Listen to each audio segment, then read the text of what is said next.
Welcome to the Higher Ed Geek Podcast, where we explore the impact of EdTech on the student experience with engaging, fun, and relevant conversations that honor the wide range of work happening all across the higher ed ecosystem. I'm your host, Dustin Ramsdell. I've been working in and around higher ed for the past decade, focused on student support and digital experience.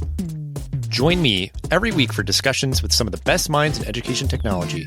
We'll be bringing you their perspectives on how digital transformation is reshaping the way we recruit, engage, and graduate learners. You'll hear firsthand accounts of how institutional leaders are developing their strategy, as well as get deeper on the stories of how these EdTech tools are being built to foster better student outcomes. With that, let's get to today's episode. Greetings, everyone, and welcome back to another bonus episode recorded live here at Illumia Momentum in Nashville. We are very excited to be kicking off day 2 of our interviews here. If you're following along, I think this is number 4 out of several conversations we'll be having here with a lot of different folks. But we are joined by another member of the Illumia team, Don Smith. If folks were following our episodes that we did at this conference last year, Don was one of our guests, so you're returning back and happy to have you. If you want to reintroduce yourself, in case folks didn't listen to that episode, we'll link to it if folks want to, get a little, background. But yeah, just briefly reintroduce your role, and yeah, I guess just any reflections from day 1. Thank you for having me back, Dustin. It's great to be back. Hopefully, people found our first conversation useful, more than just my mom. My name is Don Smith. I'm the general manager of the what we refer to as the integrated payments business line. So that's the suite of software solutions and payment processing that's aimed at tuition and related payments for campuses.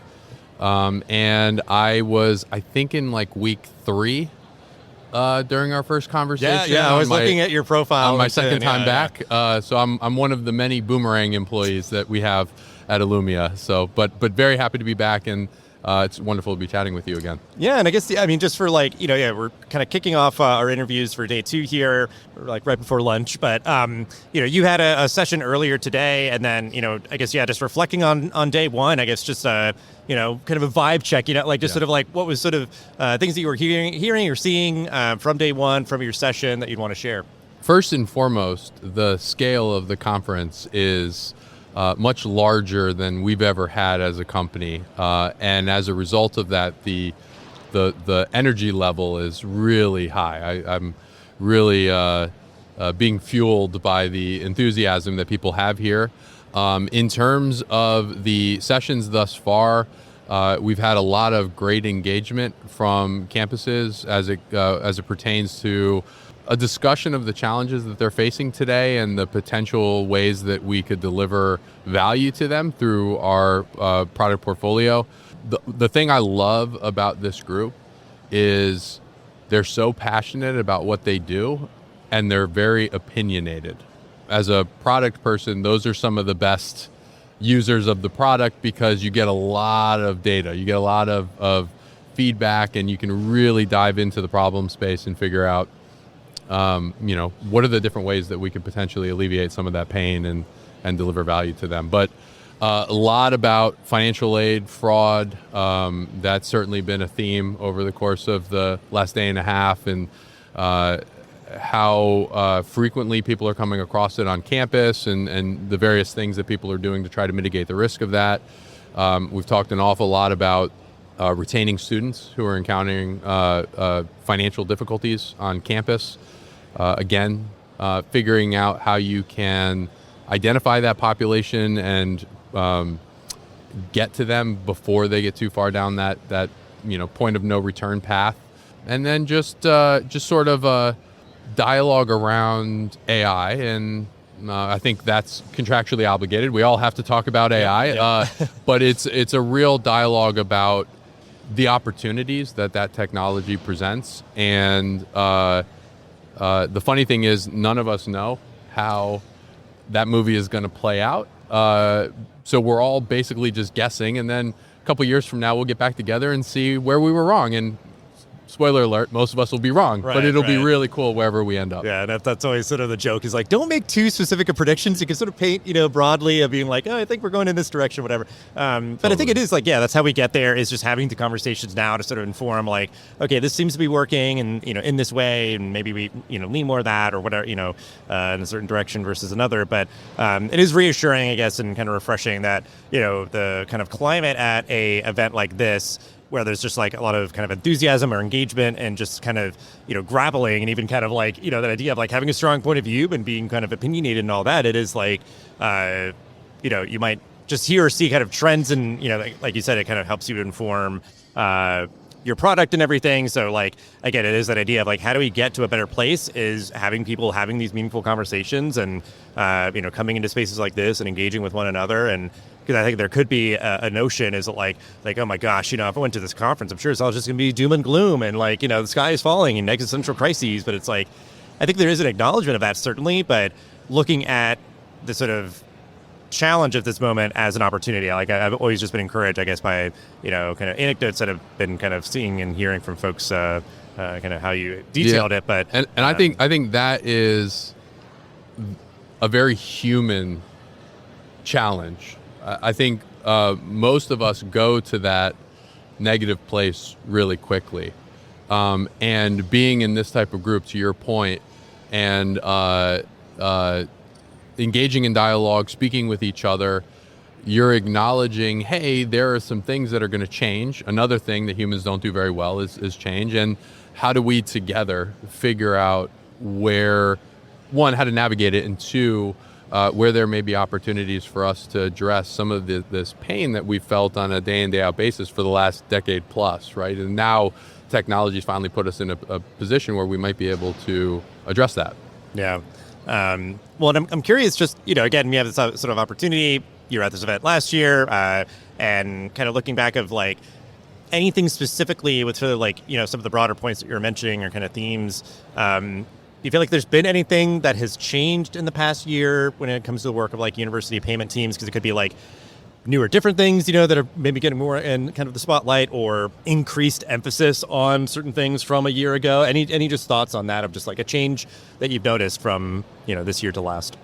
The collective understanding of the campus administrators as it pertains to AI, generally speaking, seems to be much more sophisticated than it was last year. I think last year you had some of the technology forward folks on the campuses who were just naturally interested in AI and what it could do, and but they were the exception, not the rule. And I feel like now the conversations that we're having with folks about AI broadly, but then specifically use cases where AI might be a means to an end, are much more sophisticated. They're, I think, very helpful with respect to, from a product position, helping us identify where we are going to focus the exploration.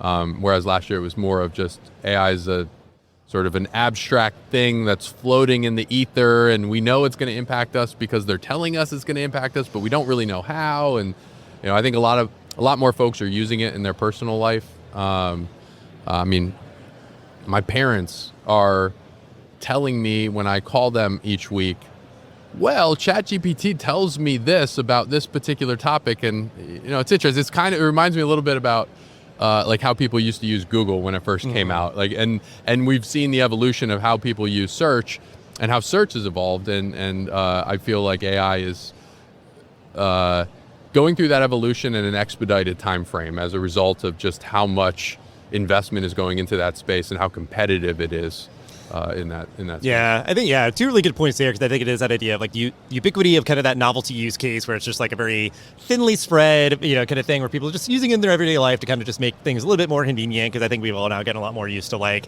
little like AI assistants joining video calls and provide some, like there's all those just sort of like little novel, use cases that have become more normal. But then, like on the more sort of professional or enterprise level, seeing tangible, specific, and impactful use cases, I think that has been what has continued to drive sort of that trend line of the further like acceptance or curiosity or, whatever else that you're sort of mentioning, where like even just a year ago, I think we were still kind of, I'm saying this all just very, shooting for the hip, I guess, but like that idea of sort of like crossing over where there's like enough specific tangible use cases that people could like, sort of like irrefutable, like, okay, it's here. It's likely here to stay. And I'm also seeing like that not just being a lot of like sizzle, I'm seeing like the steak, the substance here. And that's even for me with the podcast. It's like I was looking for those versus just people being like, kind of pontificating on like AI is going to change everything in higher education. It's all speculative and not specific and whatever. Like I wanted those like really specific pieces. So I think it's that idea of like, I think we're kind of like passing through the Rubicon here, we're kind of in a different moment where, for those kind of two reasons. But I think to build on that, two things I think were really interesting over the course of the past, 12 months, and then something that our keynote speaker said earlier today that really struck with me. So one is the evolution of agentic AI, I think, is helping to frame some of those use cases where if you go to somebody on the campus and you say, look at the workflow that your team is doing, look at the components of that workflow that are repetitive, that are time intensive, that are labor intensive. Some of the elements that you would give to an entry level member of your team, those are good potential use cases for the deployment of AI. Now it's a little bit more complex than that because AI is a means to achieve a solution. So you really have to think through how you build that and how you structure that. But it helps people frame, I can picture that because I've given tasks to an entry-level employee. So it's a little bit more tangible in their minds. And then something that has been ever present since I joined the company a gajillion years ago is this notion where we always heard talking to administrators, there's so much friction in our process. There's so much manual work that we have to do. All we really want to do is connect with students to help them or their parents to help them. And something our keynote speaker today said was he was using an anecdote with his father, but he was talking about the human touch. That's the special part. And the technology now can enable us to finally meet what the market has been wanting for a couple decades, to really spend time on that human interaction. And that's the exciting part. Now, how we do that, again, getting back to what we were talking about when we first started, we'll see how that evolves and how that looks. But even on that front, the speed with which we can move now, leveraging AI to deploy code and to think through design and even to analyze the feedback that we're getting, it's a really exciting time as a product nerd to sort of navigate these iceberg-laden North Atlantic waters to figure if we can get from point A to point B, right? Yeah. And that's what I think a lot is like, there's reasonable concerns, with AI, but like the idea is like, we're figuring out the use cases, seeing what works, but it's also like we're building it and we can kind of set the limitations and the boundaries and frameworks, whatever. So I always try to echo that as like a, sort of just a notion or sort of a take on all this. Because I think, it is that idea of like you could set things up to help people, obviously like speak to a human when it really warrants it, but even just have them kind of come into that conversation well-informed, on both sides really. Because I think, just like, if you go to your doctor and you'd be like, well, this is going on, I looked into it, maybe, it might be this, that, the other, and you can have a more informed decision versus being like, oh, well, all the information is on the other side. You have all the knowledge about like, what medical problems anyone could be having. I'm just like, my side hurts. And they're just sort of like, I don't know, I'm going to try to figure things out, whatever. And it's just like, oh, okay, we're both informed and we can have an informed conversation if it's like, in the higher ed context around, certainly in our context, like payments of like funding sources or just sort of like, different options there, just being like, hey, I'm, how can I pay for college? Like that being like a chatbot question, and it would like give you all this information and how these things are accessed. And then it could be like, if you want to talk about this further, like we can connect you with a human or, like a financial aid advisor and, kind of go into that where it's like, I researched into these things and, I'm more interested in that versus another or whatever might apply in my case. But I'm curious as we're kind of winding down that like kind of quick takes, I guess as relatively quick as we could go of like just sort of dynamics of your work. Because I think this is like kind of an interesting sort of area of the ecosystem around payments. And I'm curious just from your perspective, like how much change is really being driven by student demand versus staff need? I'm sure there's a little bit of both, but curious just kind of perspectives on that.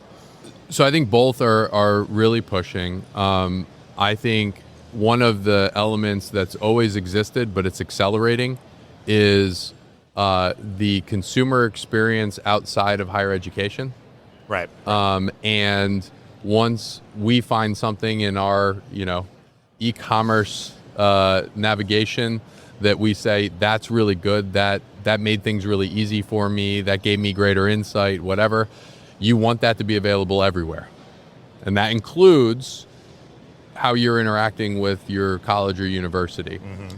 So there's definitely a push there, and figuring out which of those things are relevant now to achieve certain outcomes, and which ones maybe can we wait on. So there's a lot there, but like expanded payment types, trying to make things a little bit more customized for that individual based on a variety of factors. There's a lot of stuff going on there. And then from the administrator side, and we haven't spent a ton of time on this, but there are certainly a lot of pressures that face all of the college and universities, everything from the declining number of the total students domestically to a lack of desire from international students to come here because of various policy changes or other factors. So you've got increased competitiveness for students, even though it's not really how we like to talk about it. But if you're distilling it down to a business, you're saying there's a bit of a customer problem, and that puts pressure on the schools to do stuff with less, especially if they're using some of that money to create more competitive packages for those students to attract them there. So there's a lot of opportunity for us to, again, sort of think through that back side of the equation, the administrator side of the equation, as well as understand from a consumer perspective what the payers really want in that experience. Yeah, and I think it is that idea of like, I guess, I'd even try to put a ratio on it. I feel like it'd be hard, but like idea of like, there's definitely a lot of student demand, and I guess even just sort of like constituent demand, the folks that an institution is serving might be the student, might be family, whatever else, or even, sponsors, employee, just like where the funds are being distributed from, like demand on the air for options. But then that idea of like you mentioned in passing, sort of the goals that staff and administrators would be wanting to achieve in terms of like, retention and being proactive around things. It's like, if we could just manage and monitor and, be able to analyze, just the interactions, the transactions, whatever every student is doing on campus, that would really help inform, because they'd be able to see like, okay, what is their last activity in terms of like getting into the dining hall, the residence hall, engaging in all the various different platforms, whatever. Like you'd have all these data points that could aggregate together to know like, okay, is the student kind of lagging behind? Might they need some help and whatever, prior to, them flunking their midterm or, hitting some sort of crisis point or whatever. So it's that idea of like, staff needs are probably, recognizing it's like, well, if we're going to be better able, more efficiently and effectively able to achieve those kind of goals, we need to have a kind of more robust integrated, ecosystem that is using, all sorts of different, technologies and stuff. So that's very well said. I think that is probably one of the biggest reasons that I came back to the company, is looking at the product portfolio and all of the different touch points that you just alluded to. And then again, the potential of eliminating blind spots for the campus on an individual student.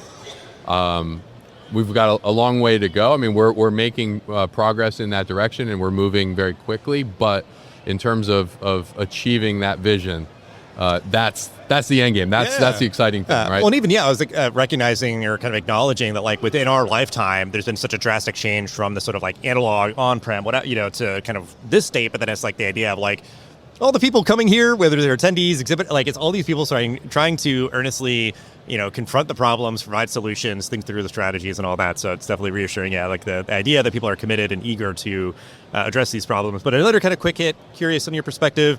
Digital wallet usage, again, that can be for, accessing building, making payments and all that kind of stuff. Just to like really capture it prior to kind of our final question here, what you're seeing is just like, I guess to further kind of bold circle, underline this point that we're just on even, the upsides to digital wallet usage on campus, despite it being such a big cultural shift for institutions. The idea that like a student may never get a physical ID card within like the near future and all that, like, the idea of doing that hard work to move there, to serve those goals, that everybody could agree on are important. The idea of kind of like, I guess the kind of change management cultural piece from your perspective, like the upsides to digital wallet usage on campus, despite it being such a big cultural shift. So, kind of continuing to jam on sort of like what we were just kind of speaking to, but just curious your point of view on sort of that digital wallet piece specifically. Yeah, I think that's a really good example of where technology in your sort of day-to-day life that creates value for you, that removes friction. When you discover a solution like that, you want to use it everywhere. And you look at the digital wallet, you say, oh, I can put, tender types in here. I can get my student ID in here. In a lot of states, you can get a digital driver's license. You have your boarding pass, like, your tickets to a sport event. Like, there are a million things that you could put in there. And hey, I'm already going there. I'm already using this. Hey, school, I want you to use this because that's what's important to me as I'm looking at potential places to pursue my education. It's not the only factor, but it's a big factor. If I really like two different schools and one of them is sort of looking like it's behind the curve in terms of adopting technology and the other one is at the forefront of that might sway my decision. It is like one big clear indicator, though, like sort of day-to-day, quality of life kind of thing. Yeah. Yeah. So, take the digital wallet and go all the way across the board, and there are a million different proof points that are very similar, where you say, all right, these things are widely used outside of higher ed. If we brought them into higher ed, does it create value? Is there an opportunity here? And the digital wallet was one that made a ton of sense, and I think we've seen a lot of benefit as a result of it for both the students and the campus. Well, and I think it's that idea of like you said, the sort of ubiquity of it elsewhere in our lives, and the idea of like kind of piggybacking on that versus being like, well, if we're going to do sort of like RFID for X, Y, or Z, it doesn't require somebody to like download a separate app and do all these other things. It's just like, okay, let's just plug into this thing that people use and works great. And because I think it is that idea of like, certainly there's like that optics piece of like, okay, you're definitely trending in the right direction. You're, sort of, doing that I think proves that you're sort of acknowledging kind of, the outside world, I guess. But then like that idea of it is such a clear thing where like, you just hit a wall where it's just like, you can't use that here. Like, so that's always like a tough thing. And I think that's come up in a lot of conversations that like, you'd want to give people options as much as possible, be flexible as an institution to where if they want to pay using their Venmo or PayPal, or just like their Apple Wallet or whatever else, like they can do that. And, it could even be just like their Apple Wallet with their personal account. It'd be their Apple Wallet with their like student account bucks or whatever, you call them at your campus. So the idea of giving people options versus just like, you hit a wall and it's like, you can't do that here. And it's just like, that's always just obviously very frustrating for any of us. So I think that's the idea of like the upside. It's like, it's worth it. Like 100%. In that direction. One of my biggest pet peeves, and I don't know if you feel this way as well, is when I'm going down a consumer flow that is I'm used to, and that usually ends in a particular app. And I get to the end of that workflow and it's like, you can't go, you have to download a new app.